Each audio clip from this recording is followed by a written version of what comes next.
thank you all for being here together in this space. It's delightful to be in Chicago. Just going to thank a few people and then we'll get started. I'd like to thank, well, everybody who made this visit and this series of visits possible, especially the people in the Division of the Humanities. It's a little bit mysterious to me how these choices get made, but I'm glad my number came up. So I'm very grateful for that. Dean Ann Robertson and Will Boast for the lovely introductions and hospitality. I want to thank Sarah Patterson, Juliana Joyce at the Division of Humanities, who took care of all the logistics for my getting here, and Alan Thomas at the University of Chicago Press, who has been a friend and provided great editorial support already. And I want to thank Randy and Melvin Berlin for their commitment to scholarship and their faith in the possibilities still present in public space. Thank you so much. And I want to begin by acknowledging that this event is happening on unceded territory of Ojibwa, Odawa, and Potawatomi people. The river's at its river song. At this elevation, 1,200 meters above sea level, the river is young and narrow, shallow and fast. Sunlight is filtered through the leaves of the trees off the riverbank, inundating the water's surface with dapple. The river is verged with midsummer grass and with large gray stones, some smooth, some jagged. He has picked his way down the bank and has settled on a large stone, either side of which is traversed by the river's fast eddies. He senses, he is sensitive, sensate, sensible. The Latin is sentire, to feel, to perceive, to realize. What's he sensing there, crouched forward, still as a stone in a flowing river, on that day, on the banks of the Valser Rhine? Perhaps he's as the figure described in Robert Lowell's Waking Early Sunday Morning. And now my body wakes to feel the unpolluted joy and criminal leisure of a boy. No rainbow smashing a dry fly in the white run is free as I, here squatting like a dragon on time's hoard before the day's begun. I am that figure in the Valser Rhine. With my eyes, I can see the bright light on the water. With my ears, I can hear the thrum and splash of the water. With my nose, I smell the grass and alpine flowers. I bring water to my mouth, and I can taste its mineral intensity and the faint bouquet of summer grass. My fingers touch the stones, rough and smooth, the bed-like grass, the marble-like pebbles, the fugitive water. Seeing, hearing, smelling, tasting, touching. These are the 5 traditional senses, familiar in Western thinking since before Plato. And behind me, half buried in a hillside, is a mysterious building.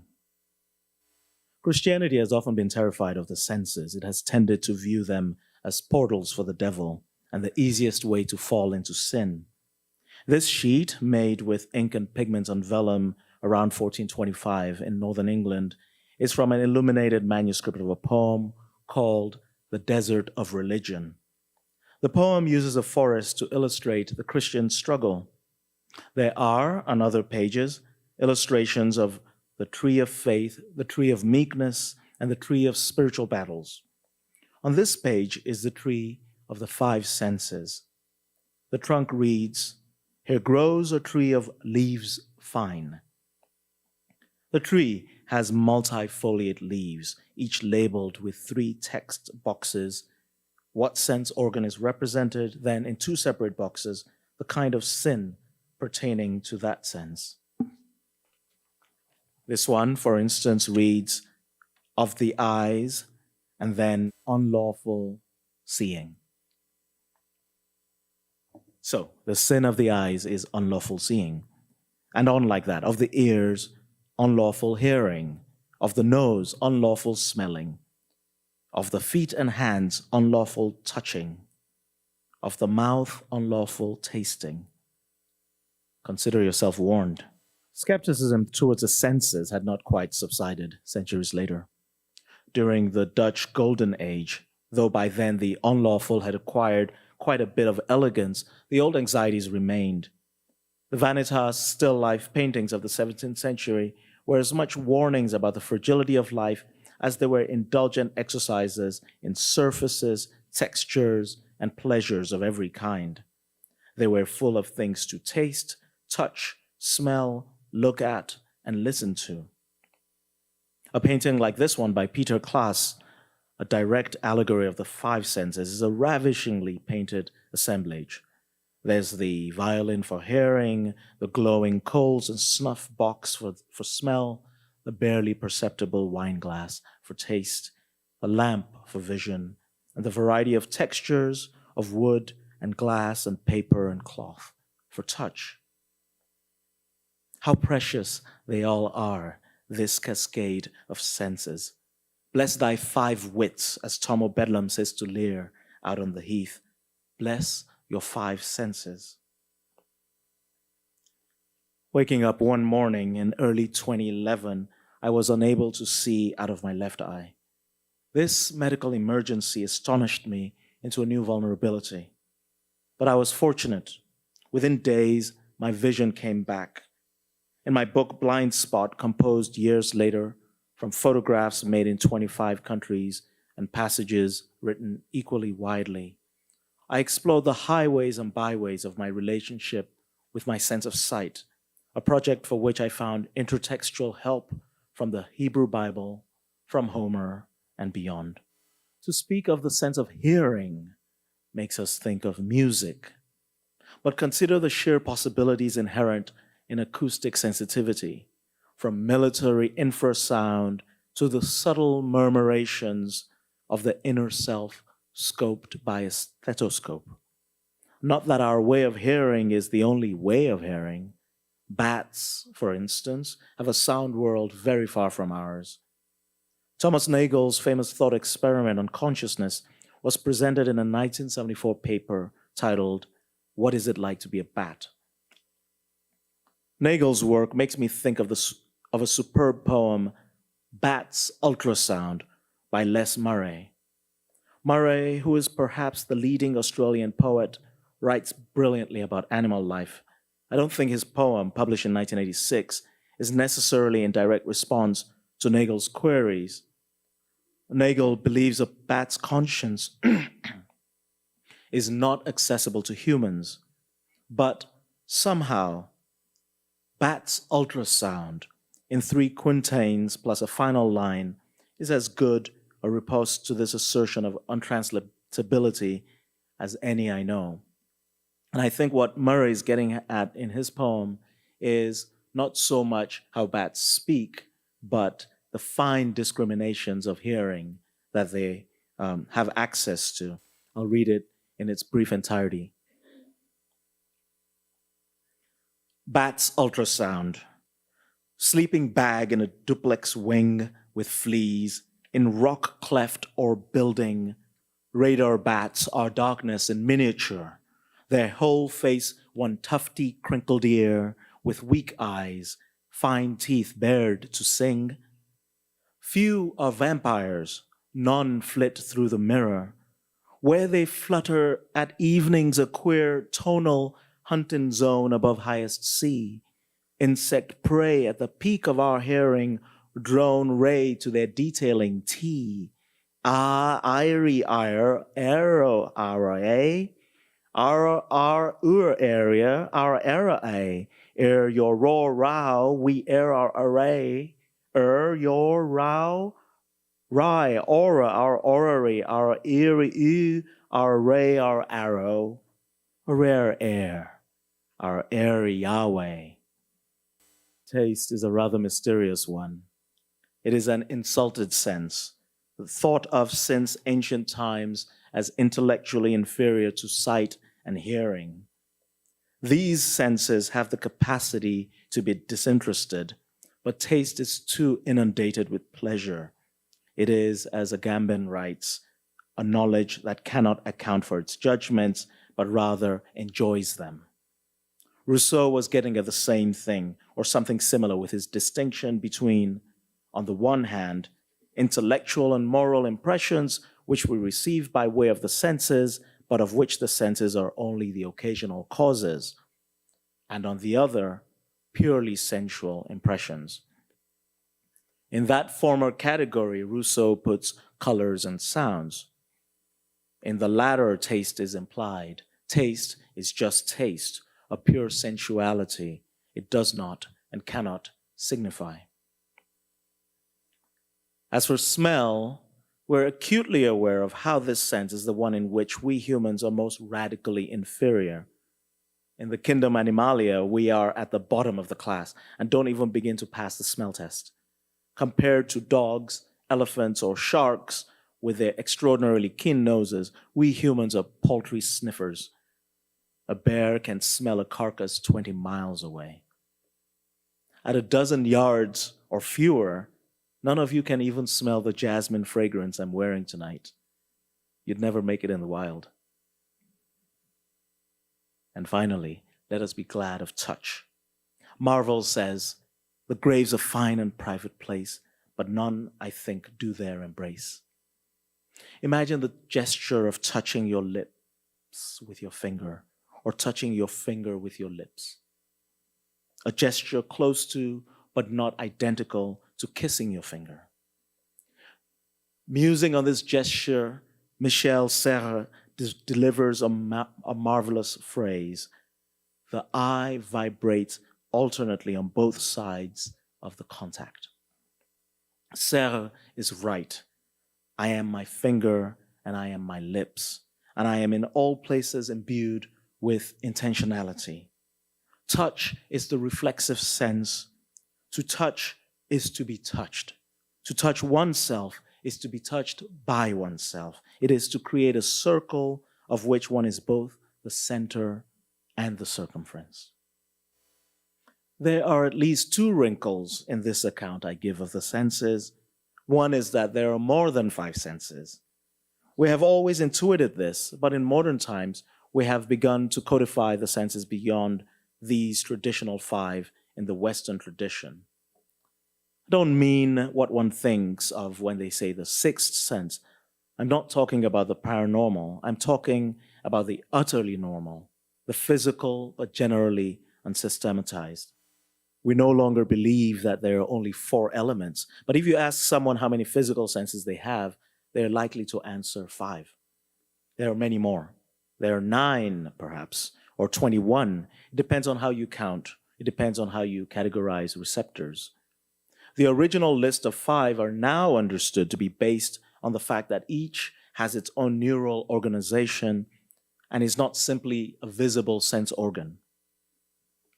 And on this basis, we can describe additional senses. The sense of pain is nociception. It's neurologically distinct from the sense of touch, though much of its mechanism is also present on the skin. The ability to know where the different parts of your body are is called proprioception. Even with your eyes closed, you know exactly where your fingertips are right this minute, and they needn't be touching anything for you to know that. Your sense of balance is equilibrioception, and it is dependent on your sense of sight, your inner ear vestibular canals, and your proprioception. We all have that essential and life-preserving sense of hot and cold called thermoception, with one set of receptors for heat detection and another set for cold.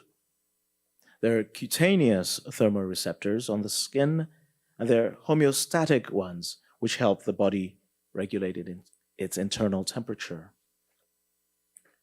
Well, that brings us up to 9. But there's a sense of time, a sense of gravity, even the very faint sense of where on the planet you are. Its subtleties all the way down. And now my body wakes to feel the unpolluted joy. You leave the river and approach the therme like you are in a dream a dream of approaching your own body, or waking from a dream to discover your own body anew, to discover that the building is a body, or to discover the idea of a body in the form of a building. Not a body's shape, nor its functions, nothing so crude, but rather an experience mediated through architecture, through an orchestration of constituent experiences that embodies the sensitivities and sensitive affordances of the body. It is as though the body had been reduced to its senses alone, and those senses had imagined themselves in the form of a building that could act on the body and elicit its sensitivity. You approach the therma in darkness, a long dark passage, a kind of descent and hush, a calming of the body for what is to come. A turnstile, the passage, the changing room of dark, burnished red wood, enclosed in heavy black leather drapes, beyond which you can begin to make out distant, muffled voices. Then long steps, ritualistically lowering you into what seems like an enormous grotto, but this is not a grotto or other natural cavern, for things here are at right angles. Your bare feet on irregular stone, the evanescent footprints of other bathers, glimpses of their bodies, the impression of their thrown voices in various languages, echoing and fading in the darkness, the heavy mass of the building shot through with lightning as though the roof were fissured. Finally, immersion in the indoor pool, warm and blue. Inside the therma, a visceral simplicity, darkness and light, clear and indistinct, tremendous height and small spaces. All is built of local valse gneiss, which glints with mica, feldspar, and quartzite. It is bluish or grayish or greenish, stacked in precise slabs, cumulatively monumental. Where the water has been allowed to drip, there's a patina of iron, carbonates, sulfates. Around the perimeter of the indoor pool, off a passageway, are portals that invite entry. One seems to glow red at the entrance. You enter and descend into a pool at 107 degrees, which is almost as hot as you can bear. This is the fire bath. Your body adjusts to it and you emerge. Opposite is another portal into a smaller room, its walls concrete and painted blue. This is the ice bath at 57 degrees, which can only be endured for a few moments. Further along is the entry into a warm pool full of small marigold petals and the misted fragrance of lavender, heaven for the olfactory bulb. The therma is in the village of Vals in the Alpine canton of Graubünden in eastern Switzerland. The architect is Peter Zumthor, and the therma was completed in 1996 on the site of an ancient thermal spring. The building is relatively new, but its aura is of something very old: Roman, pre-Roman, water, stone, darkness, ritual. As that great University of Chicago scholar Mircea Eliade wrote, immersion in water signifies regression to the pre-formal, reincorporation into the undifferentiated mode of pre-existence.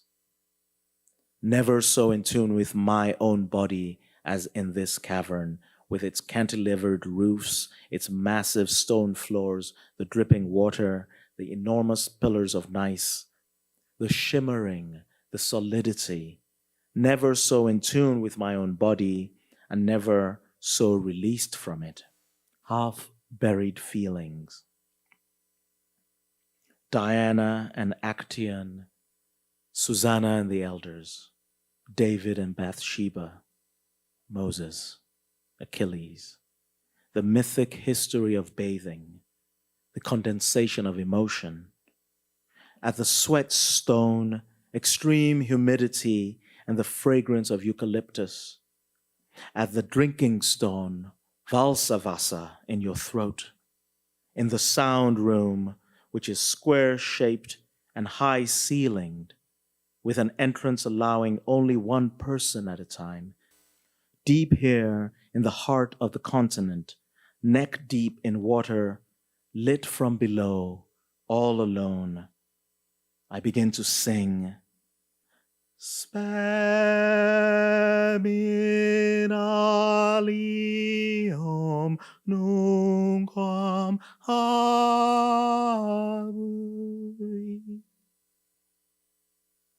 One voice magically becomes a choir, the overtones creating unimagined resonances. The stone is a womb, the water amniotic. I said earlier that there were at least 2 wrinkles in the account I had given of the senses. The second one was already seeping into my description of the therma as light seeps into that building. And it's this, that the senses are not isolated, that they're often blended. The strongest cases of sense blending we call synesthesia, joined or coupled sensation. People who are synesthetic experience the coupling of senses in highly individual and specific ways. Someone might consistently experience B flat as orange or the letter F as green. Modern neurology has been able to show that synesthesia, while idiosyncratic, is genetic. There are undoubtedly many synesthetes in the audience tonight, since the genes responsible for synesthesia are present in 1 in every 23 people. Synesthesia works in one direction as a rule. A sound induces a color and not the other way around. The pairings tend to be consistent for a given person, but they are idiosyncratic from person to person. Also, what is being blended are not strictly the senses, but modalities of sensing, such as colors, letters, shapes, and flavors. A visual modality can blend with another visual modality. In 1848, 8-year-old Ellen Emerson was attested as being synesthetic. She was the first documented synesthete in the United States, the first documented child synesthete anywhere, and also the first documented female synesthete. The evidence is in a letter written by a friend of her father's who was helping care for Ellen and her siblings. I was struck by Ellen's asking me yesterday, while I was talking to Mrs. Brown, if I did not use colored words. She said that she could tell the color of a great many words and amuse the children at school by doing so. Ellen Emerson was the daughter of Ralph Waldo Emerson. The family friend who wrote the letter to Ellen's father was Henry David Thoreau. But back to Jasmine for a second. Charles Dickens, in Household Words, makes the following spooky but to me alluring claim. Is Jasmine then the mystical Meru, the center, the Delphi, the omphalos of the floral world? Is it the point of departure, the one unapproachable and indivisible unit of fragrance? Is Jasmine the Isis of flowers, with veiled face and covered feet, to be loved of all yet discovered by none? Beautiful Jasmine, if it be so, the rose ought to be dethroned and the inimitable enthroned queen in her stead. Revolutions and abdications are exciting sports. Suppose we create a civil war among the gardens and crown the Jasmine empress and queen of all. As the kids say, big if true.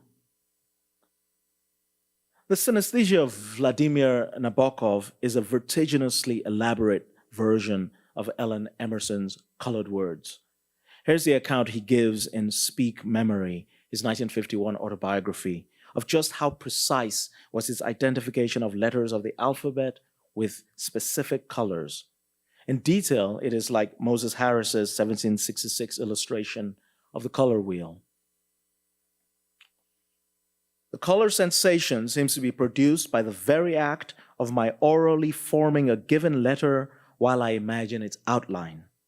The long A of the English has for me the tint of weathered wood, but a French A evokes polished ebony. This black group also includes hard G vulcanized rubber, and R, a sooty rag being ripped. Oatmeal N, noodle limp L, and the ivory-backed hand mirror of O take care of the whites. I'm puzzled by my French on, which I see as the brimming tension surface of alcohol in a small glass. Passing on to the blue group, there is Steely X, Thundercloud Z, and Huckleberry K. Since a subtle interaction exists between sound and shape, I see Q as browner than K, while S is not the light blue of C, but a curious mixture of azure and mother of pearl. It's extraordinary. It goes on in this vein for quite a while, all the way to V, which Nabokov triumphantly declares he has finally perfectly matched with the entry for rose quartz in Mers and Paul's Dictionary of Color. Only Nabokov is Nabokov in so many ways, though, as I've said, synesthesia is actually fairly common. A scientific study of synesthesia has in itself been valuable because it sheds light on a general sophistication in how we all interact with our sense modalities. I don't know if I myself am synesthetic. I doubt it. I cannot always give a mechanical account of the intensity of my sensations. I have some interaction of numbers and colors. 3 is red and 7 is green. 4 red roses in a vase would make me feel uncomfortable, since roses are red and want to be 3 or 5. But these are faint associations for me. We're all associative to one degree or the other. I was surprised, but not surprised one afternoon when my mother looked at this mug and said a single word: Obama. Buba. Kiki. Kiki. Buba. Kiki. If I showed you this and I told you one of them was Kiki and the other Buba, how would you identify the one on the left and the one on the right? It's remarkable, and it's pretty much universal. There's a non-arbitrary mapping of sound to shape present in about 90% of the general population. It is called the Kiki and Buba effect and was described by Wolfgang Köhler in 1929. Köhler's experiment, conducted on the island of Tenerife in 1920, asked people to match the shapes to the words taquete and baluba. In 2001, researchers Ramachandran and Hubbard repeated the experiment with American college students and with Tamil speakers in India, using the words Kiki and Buba. The correct matches, matching Kiki with a spiky shape and Buba with a rounded one, were made by more than 95% of the subjects. What the Kiki and Buba effect suggests is that the naming of objects is not random. Also, the rounded shape your mouth makes pushes a Buba towards roundness, while the angularity of the mouth in saying Kiki, as well as the shortness of the E sound, help associate it with a spiky shape. The cross-sensory effect of Buba and Kiki shows up in musical sounds, where a ping-in sound is Kiki and a boomy one is Buba, and in taste, where a tart taste is Kiki and a creamy one is Buba. In 1887, the American chemist Charles Henry Pisa published Olfactics and the Physical Senses. In that book, we find an account of a peculiar speculation by Pisa's father, Septimus Pisa. The elder Pisa proposed a taxonomy called the gamut of colors. He proposed the primary odors to be camphor, highest, lemon, jasmine, rose, almond, clove, and santal, lowest. Going further, he assigned them musical notes and also assigned notes to a range of non-primary odors, from the high F of civet to the low C of patchouli. Middle C is jasmine. The smells are arranged in a musical scale the elder Pisa calls an odophone, though to his credit, the younger Pisa does not definitively declare whether he believes or disbelieves his father's speculations. We're all highly mingled within ourselves.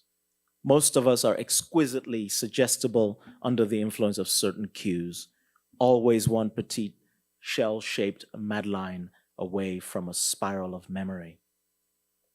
It's been more than a decade now since I was hiking in the Jawara Hills outside the city of Jos in northern Nigeria. It was a day of such beauty and clarity as I will never forget. The pure air of the hills, our discovery of a milky blue lake, and the sheer white cliff setting off one side of it. Near the end of the hike, hours after we last ran into anyone else, we came upon a jasmine bush abundant with white bloom. I plucked a bunch of florets and, bruising the petals with my fingers, brought them to my nose. And at the very moment I did so, at the very instant, I received the olfactory sensation of concentrated jasmine in pure mountain air. A cloud of white butterflies arose from the bush. I thought I was hallucinating or having a stroke. And ever since then, whenever I smell jasmine, I see white butterflies. I'm currently working on a project of photos of Switzerland. In sequence, these images present themselves to me as musical notes or chords. When I am editing, I am listening to the images. I'm not particularly interested in their content, but more in how they sound next to each other. The way that when I'm listening to certain kinds of contemporary music, let's say Morton Feldman or György Ligeti, the satisfaction comes from a certain bell-like ringing of chords in a certain sequence.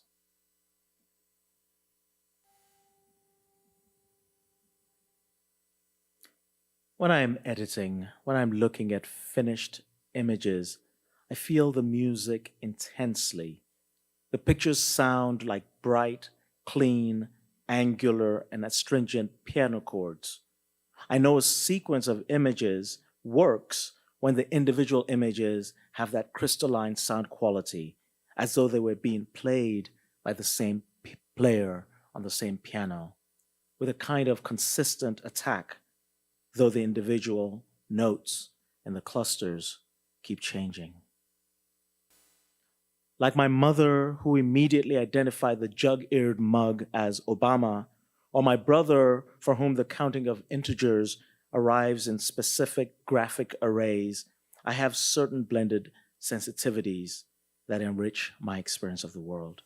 Saul Bellow, who was much honored here, and deservedly so, had one of the most sensitive descriptive palettes of any 20th century Anglophone writer. He won the Nobel Prize in 1976. But in March 1994, Alfred Kazin wrote the following: "My heart sank when I heard that Bellow once said, 'Who is the Tolstoy of the Zulus, the Proust of the Papuans? I'd be glad to read him.'" Bellow's statement was not completely surprising, since his pronouncements had taken a conservative turn for a number of years. The latest statement did add a hectic few weeks to the American culture wars in the mid-90s, and Bellow had both defenders and detractors. He took to the pages of the New York Times to write in his own defense. Reading it now, one can still see his peak rising off the page like steam. In almost every successive paragraph, he takes a different turn. He slashes in all directions. First, he says that he's only alleged to have said any such thing. Then he says he certainly said it nowhere in print. Then he says the scandal is entirely journalistic in origin, the result of a misunderstanding. Then he seems to concede that he did say it in some form, but that it was in order to make a distinction between literate and pre-literate societies. By the next paragraph, he says his remarks were off the cuff, obviously, And then he makes the bizarre argument that since neither the Bulgarians nor the Americans have a Proust, they should be offended too. Of course, he did not say anything about Americans or Bulgarians, the reason being, to quote the argument he makes in a later paragraph, that we have to make allowance for what we outsiders cannot hope to fathom in another society. Americans and Bulgarians are not foreign to this conception of the world as he imagines Zulus to be. In the short space of his opinion piece, one incensed and internally incoherent argument follows another. People no longer have a sense of humor. Rage is prestigious. Black child gangsters are killing people for saying the wrong thing. Nowhere in this rant is there any notion that the Zulu or the Papuan might have a right of response, or even be able to recognize the layers of condescension involved. They're simply too primitive to be imaginable inside the argument, other than as the material of argumentation. Never mind that there are already actual Zulu and Papuan novelists, they're made to disappear. Finally, coming to the end of his screed, Bello decides that anyone who criticizes him is to be equated with anti-Semites and Stalinists, and that his right to discuss a major public question is being infringed. He concludes, "We can't open our mouths without being denounced as racists, misogynists, supremacists, imperialists, or fascists." The phrasing is unfortunately familiar now, and its actual meaning is frequently as follows. We can't say racist, misogynist, supremacist, imperialist, or fascist things without having them recognized as such. I've long wondered what the adequate riposte to Bello's rage would be, and I offer two here now, because the matter touches on both imagination and sensitivity. One response, not by me, which I like very much, was formulated by the late writer Ralph Wiley and quoted in Ta-Nehisi Coates' Between the World and Me. Here's what Wiley said. Tolstoy is the Tolstoy of the Zulus, unless you find profit in fencing off universal properties of mankind into exclusive tribal ownership. I love that response because it identifies accurately how we live in a polyphony of cultural influence that is not eclipsed by race, age, gender, citizenship, or historical period, that takes us from Li Po to Virginia Woolf to Toni Morrison and all stops in between.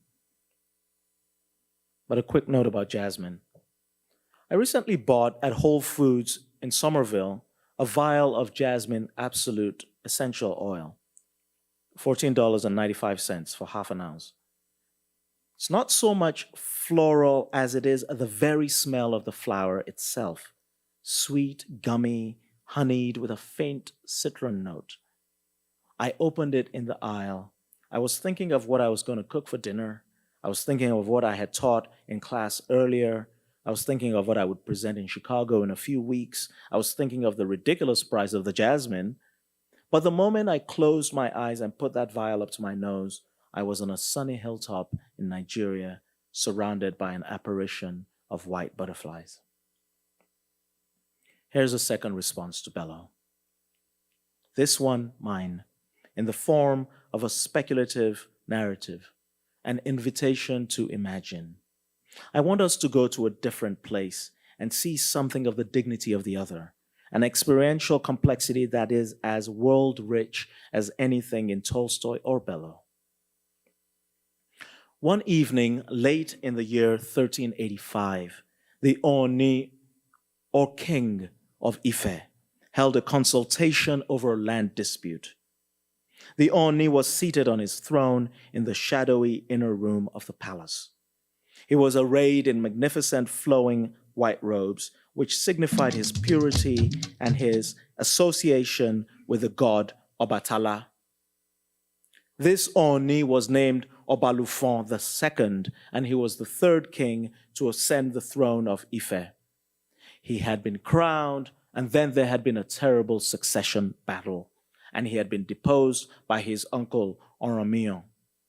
But the struggle had continued, and eventually Oromio was overthrown, and Obalufon II had come back to power. By 1385, He is older, wiser.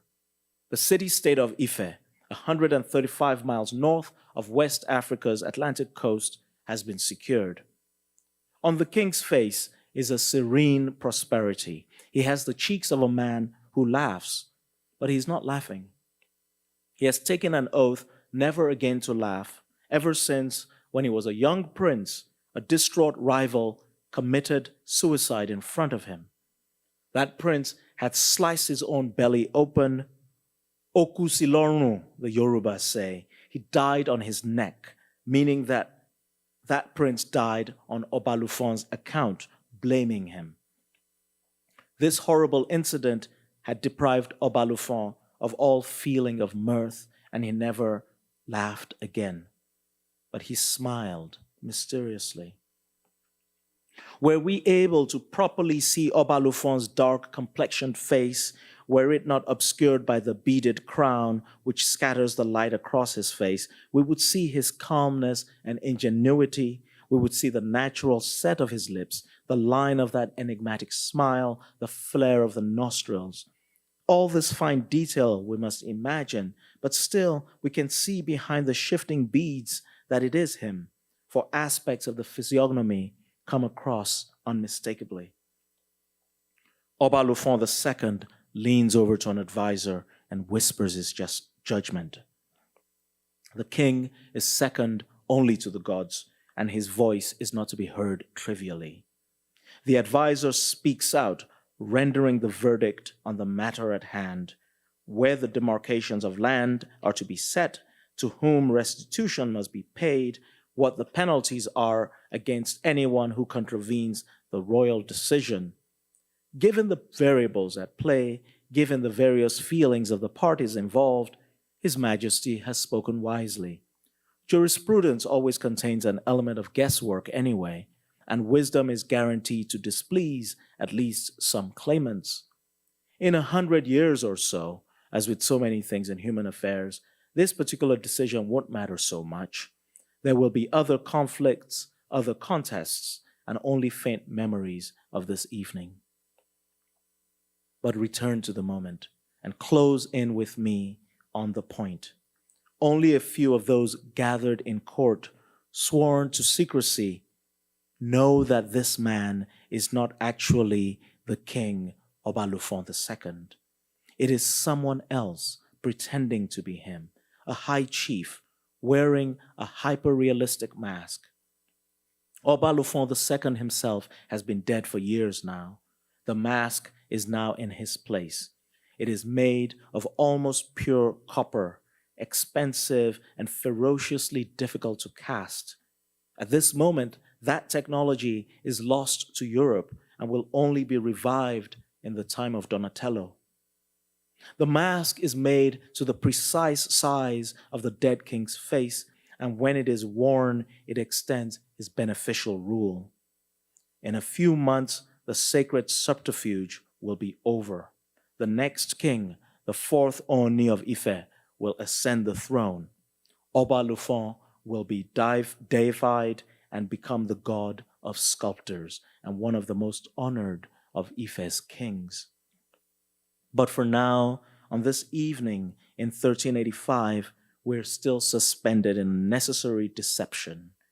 The Oni rises, leaves the room, and the people of Ife fall and bow in piety. His white robes cloud him in the half-darkness, and the air is full of his special music, the music of Obatala, an ensemble of Igmi drums with their slack and deep sound and a chatter of metal percussion.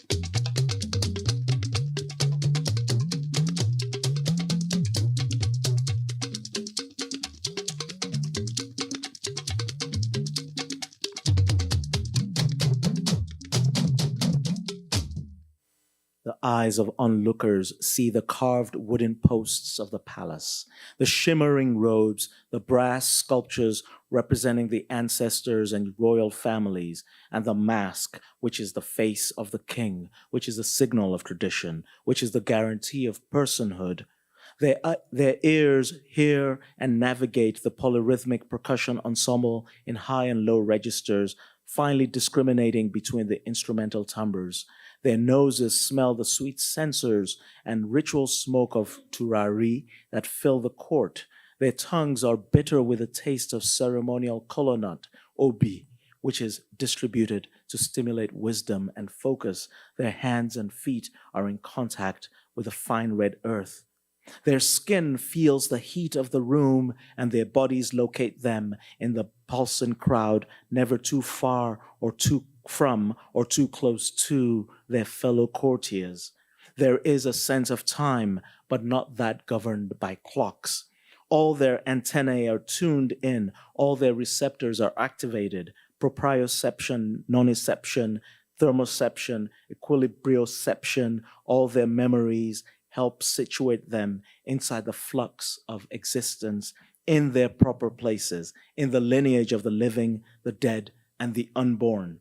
And they are at this very moment collectively human because sensate, sensible, sensitive in every sense of the word. And I, as a sensing being, sense it all too with them, like a river at its river song, like a piano struck at middle C, like a sudden whiff of jasmine, like that unsought and ineffable cloud of white butterflies.